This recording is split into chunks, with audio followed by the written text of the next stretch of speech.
Hi, I'm Ashley Ford, and this is 112BK. Coming up on the show, the UN panel on climate change just released a devastating report. What New York City is doing to address the looming crisis. And there's a especially unique aspect of this for New York City, being the financial capital of the world, the cultural capital of the world, the media capital of the world. When we do things here, it gets noticed across the globe in a way that almost no other city can claim.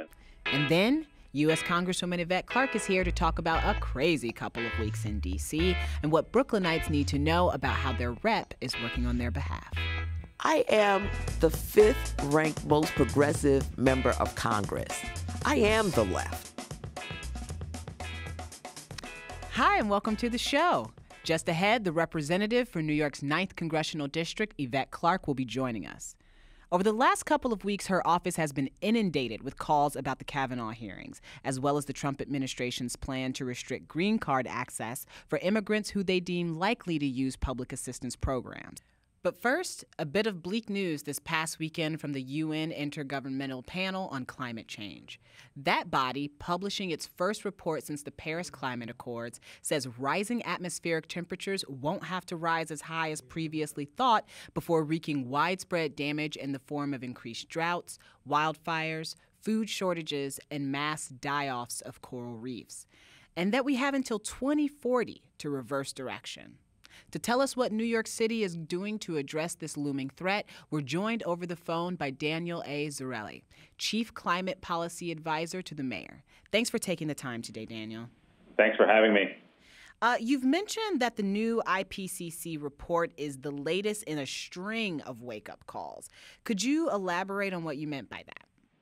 Oh, well, it's a simple fact that we have all of the scientific information we need in order to act. The latest IPCC report, the special report on 1.5 degrees Celsius, is just the latest in that string of information that the IPCC has been producing literally for decades. Mm-hmm. And it's the most comprehensive and up-to-date collection of that information that is pointing us to a very simple conclusion that the burning of fossil fuels is going to continue to threaten catastrophic climate change if we don't reverse course.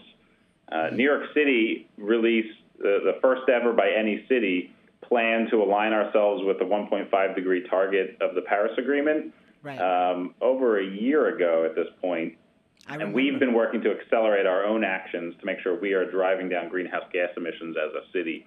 It's incredibly important for us to make sure we're pulling all the levers possible to reduce our own contributions to the causes of climate change and really decarbonize our economy, to adapt to the effects that the IPCC report is highlighting will become more and more imminent and is really already upon us, and that we also work to promote climate accountability, which is why we've taken 5 of the largest investor-owned oil companies to court, why we're divesting our fossil fuels, and why we're investing in climate solutions to the tune of billions of dollars.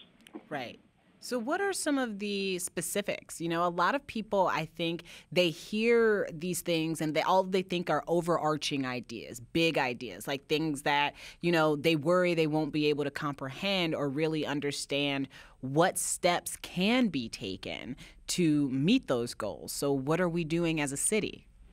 Well, as a city, about 70% of our greenhouse gas emissions come from our buildings, from the energy to supply them, to provide heat and hot water in those buildings, all the activities. We are working to continue to upgrade the standards for our buildings, both for new buildings as well as for existing buildings, to make sure the energy use is declining and they're becoming more and more energy efficient in line with the Paris Agreement and our own targets. We are expanding electric vehicle charging infrastructure to make it easier for those who may need to have a car in the city to actually go electric. We're also expanding other modes of transportation and continuing to expand our bike lane network to make the city more walkable, a number of measures to make sure that we are greening our transportation grid. And we're continuing to promote renewable energy, and some of that needs to happen outside of the city's borders, and we're advocating for that, and we're trying to use our purchasing power for that. But solar in the city alone has gone up 6 times since 2013, so we're continuing to see more and more growth of renewable energy just here in the city, and we need a whole lot more of that.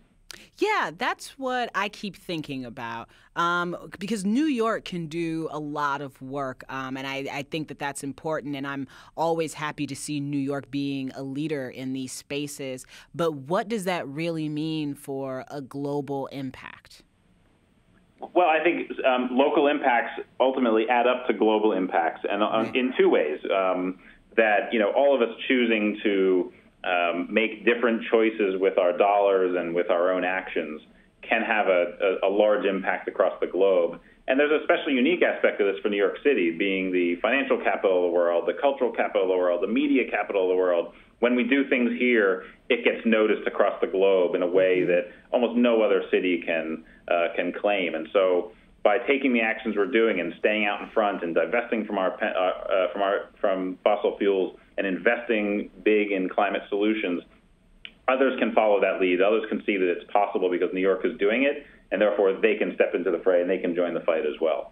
Can you see these findings moving the goalpost for the Paris Accords specifically? Well, the 1.5 degree target was a specific stretch target for the Paris Agreement. It was the Paris Agreement is aligned around 2 degrees, which had been a long-standing target for the IPCC, but the 1.5 degree target was set as a stretch goal. Now we're basically seeing that we need to achieve the 1.5 degree goal. It's not too late. We can still do it, but it requires huge transformative changes to our economy, and we ultimately need to get to a place where we are keeping fossil fuels in the ground and we're transitioning to a renewable-based economy. These are big changes, and I think they require active work. They need certainly active support of New Yorkers and all Americans. We need to change the dynamic and make sure that our federal government is actually stepping up, because we're seeing complete reckless action on climate change and a void of American leadership. The good news here is that civil society all across the country, cities, states, universities, companies, are stepping up to fill that void and make sure that we are still on track to hit the Paris Agreement. I love that that's happening. I really wish that it was happening more at the federal level. But I think, the big thing here is, people look at climate change and they think of, how do you eat an elephant? And of course the answer is one bite at a time. And different people can take different sized bites. But I think there are a lot of people who want to get in on this and who want to feel like they're doing their part individually. So what can we do? Well, there are a lot of things, and I can point you to our Green YC program, which is all about the personal choices you can make in your own life to play a part in larger climate solutions. And it also requires that we change the dynamic by voting differently on issues of climate change. It's so existential to our future. We need to make sure it's at the top of the agenda and make sure we're advocating for the right solutions locally, at the state level, nationally, all in support of achieving that Paris Agreement goals of 1.5C. Can you tell us the website for Green NYC? It is nyc.gov/GreenYC, and I hope I'm right on that. We will double check for you. Please do. Thank you. All right. Well, Daniel, thank you so much for talking with us about this today. I can't tell you how much better it makes me feel to know that someone who actually does this for a living feels like we have some recourse here. Wonderful. Well, I'm glad to be with you today. Thank you. Have a great day. Thank you very much. Stay tuned for our conversation with Congresswoman Yvette Clarke.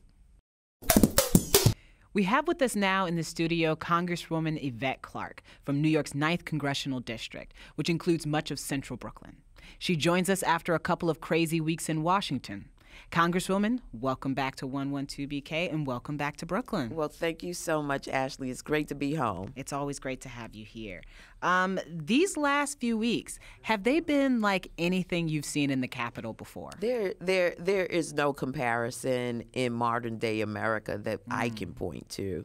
Not during my lifetime have I seen the level of vitriol, of distrust, of disillusionment that we're seeing right now, and activism, quite frankly, directed squarely at the federal government and elected representatives. Yes. I mean, it's everywhere. It's in every news story. Absolutely. Let's start with Kavanaugh. I know he's under no obligation to meet with you because you're not in the Senate, the Senate or the Judiciary Committee. But have you met him? No, I haven't. You know, again, he's under no obligation, and you know, he was put forth in a Senate confirmation process, the hearings that we saw.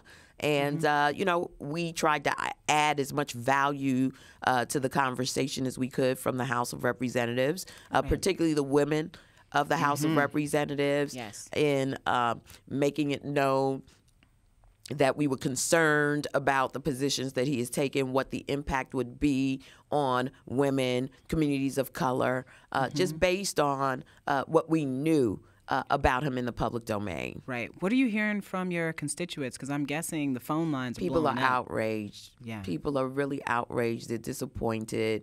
They saw the sham in the process. You know, it was spelt out. There's so much more to learn about Justice Kavanaugh. Oh, yes. That was not revealed at any point.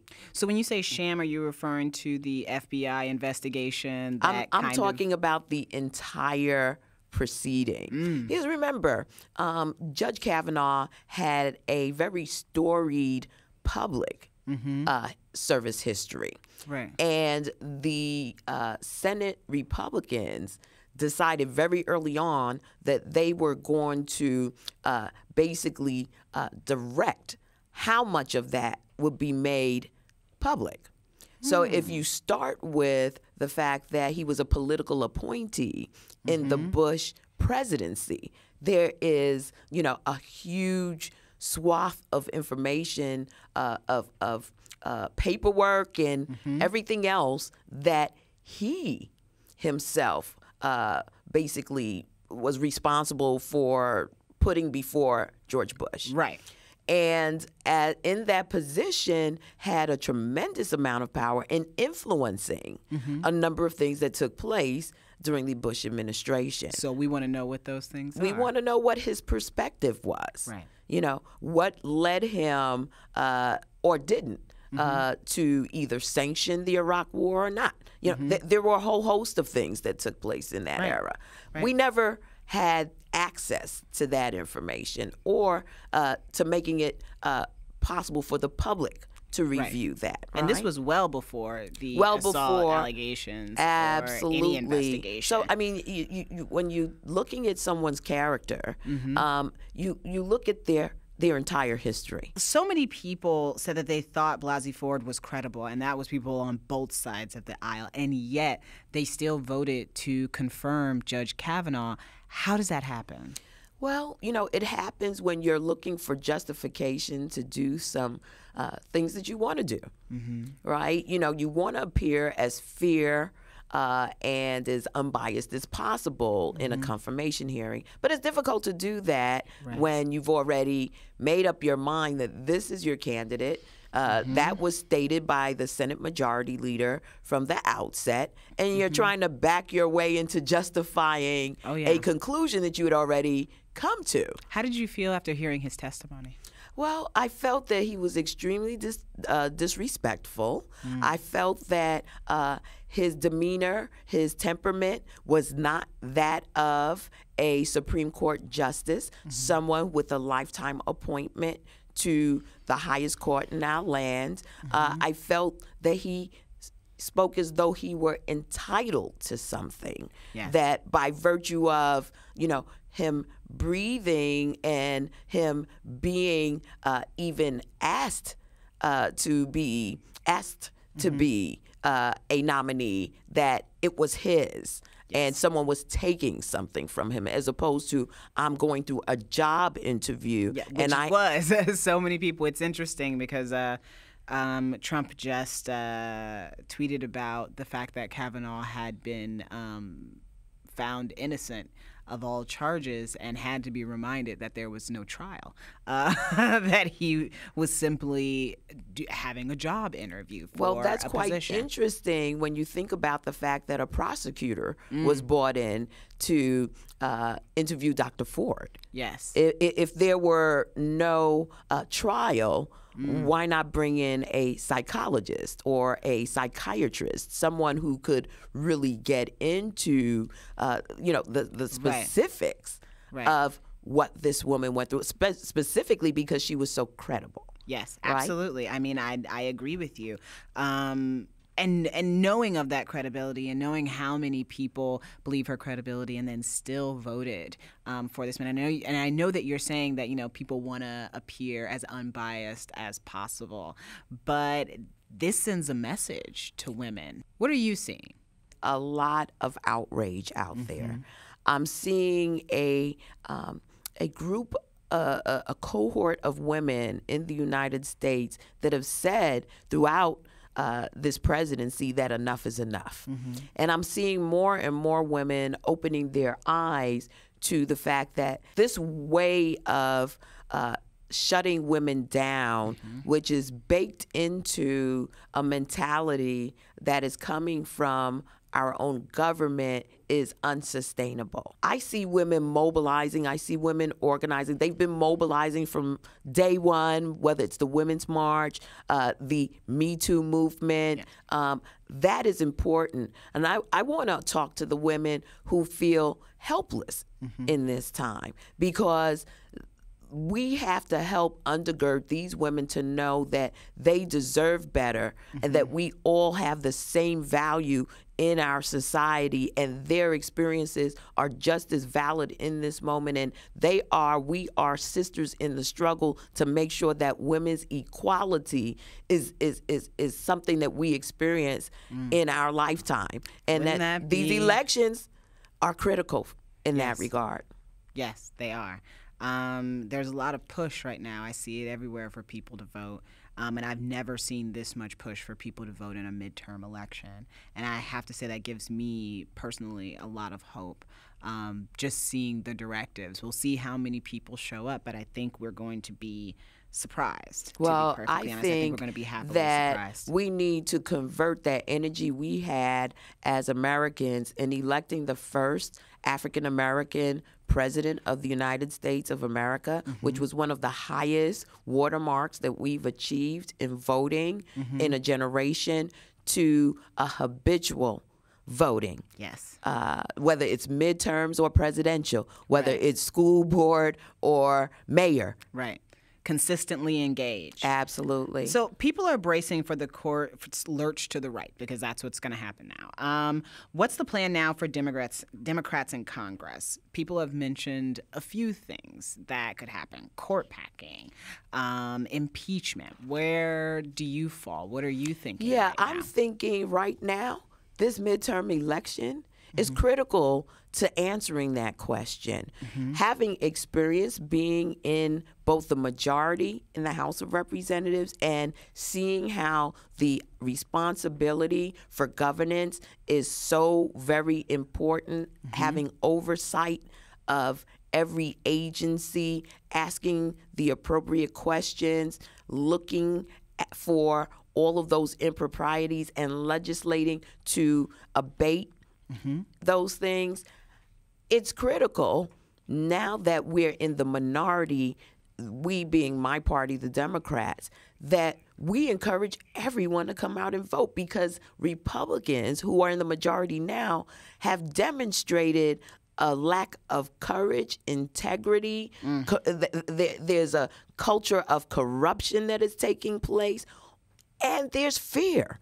The fear of what Donald Trump can do to individually elected persons in their own districts. And that fear has led to a moral bankruptcy that we're all experiencing right now. And so my whole thing is, before we even get to impeachment and everything else, I don't want folks to believe that, it's okay, the Democrats are going to, they're going to make this happen. It's not the Democrats, it's the people. And we've got to flip it to a circumstance where we can bring transparency to what's going on right now. We can look at all of the digressions that have happened over the past 20 months through the lens of investigation and oversight to make them right. Because without that credibility, it doesn't matter. Right. So talk to me about something that has been a really big issue for you, the recent proposal by the Trump administration to restrict green cards for immigrants who might qualify for some form of public assistance. Yeah, it's been a big issue for me ever since this president has come into office. It's been an all-out assault on immigrants in this country.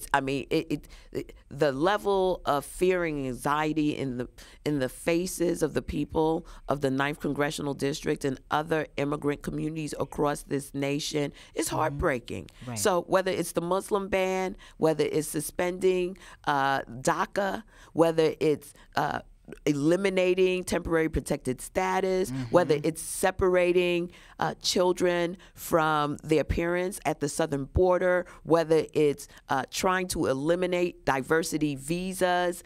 This last public charge rule is just, compounding what has been a really horrific approach to a broken immigration system. What can be done about that from Congress specifically? We can do comprehensive immigration reform. We were this close to passing comprehensive immigration reform. The Senate actually passed a bill back in, I want to say, 2015, 2016, but the House failed to take it up. Right. And so that is important. We need a 21st century immigration system that is humane, that looks at refugees and says, you're welcomed here, that enables people to adjust their status when they've lived the majority of their life in the United States, and that then sets up and sets forth how we will make sure that we remain welcome to immigrants within the 21st century without discriminating against folks. Because this new public charge rule is really, it will impact more than any other cohort of folks who are coming to this nation, people who are coming from underdeveloped nations, people who are people of color, and are coming with their skills, their talent, and ability, but not the wealth. And then it's really another distraction to everything else that this administration has done to deconstruct. That's a long list. A very long list. That's a real long list. Absolutely. I kind of want to change the subject a little bit. I want to talk about this last primary for you. You had a really tough fight in that primary. You won by about 4 percentage points to a relatively unknown challenger. Absolutely. It's a tough season for everyone. It is. So I'm wondering, there were some attempts to explain that in the days after. For example, some former staffers, anonymous former staffers, said that they felt like you weren't engaged and that you didn't care. So I'm just wondering, what are you trying to do differently or looking at differently going into this next term? Because I'm guessing I would have been a little heartbroken as a politician to hear that. Listen, I was, because I didn't think it was a fair representation of my work, of my commitment to the people of the 9th Congressional District. I had an opponent who was able to get out there and, through his connections, frame who I was. And I don't think I responded as quickly as I had to. Yeah, there's some things that I want to do now in light of what has been revealed during this challenge, to make sure that my constituents know that I'm fighting each and every day, each and every week. Whether it's legislatively, whether it's working as a leader in the Congressional Black Caucus, whether it's here on the ground in the district, making sure they're educated, informed, engaged, and feeling like stakeholders in the work that I do. Do you feel like you're being pulled to the left a little bit? I am the 5th ranked most progressive member of Congress. I am the left. Right.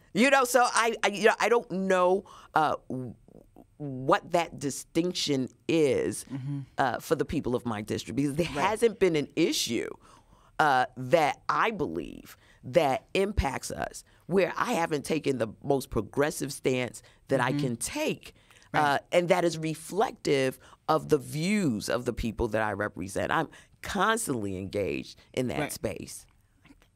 If you win back to majority, what's the first thing you'll do collectively as a caucus? This is something I think a lot of people want to know. We have a huge agenda out there for the people of the United States of America. We have an innovation agenda. We want to make sure that our people are getting opportunities in this economy to use their talents, to be trained to hone in on their skills. Right. These are the top priorities for us as Democrats in the House of Representatives. So I can see legislation cranking out within the first weeks of us being in the majority to really address these issues, because these are immediate issues. You know, we're engaged, we're ready. What happens if we don't win? Man, I see an ongoing, protracted activist in the streets, in your face type of engagement with a very hostile administration. Right. And unfortunately, I don't think it's an option for us not to win these midterm elections and bring some balance to the governance and power there. Because if you have the Republicans, given what they've demonstrated to us right now, continue down this path, the pain will only become increasingly hard on the people of the United States of America. So people have to get out there and vote. They have to get out and vote. Thank you so much for being here today. I'm so sad that we're out of time because I wish we could keep talking, but I know you'll be back. I thank you so much for having me, Ashley, and I'm looking forward to it. Thank you. And now, some news in collaboration with Brooklyner. Here's a reminder for everyone looking to do their best in this dumpster fire of a political climate. The New York State registration deadline is this Friday. The same goes for changing your registration to a different district. So if you live in the 5 boroughs but have a home in a purpler district outside the city, consider changing your registration to help challenge and change the political status quo, which right now rhymes with woe. Or, oh no! Remember, decisions are made by those who take the time to show up. Last Friday, 72-year-old homeless activist Nathlin Adesigan led a group of homeless New Yorkers and affordable housing advocates in confronting Mayor Bill de Blasio, who was at the Park Slope YMCA for his daily workout. A video shows de Blasio smiling initially when Adesigan approaches him, but then when she starts speaking, immediately tells her, "I'm doing my workout. I can't do this right now."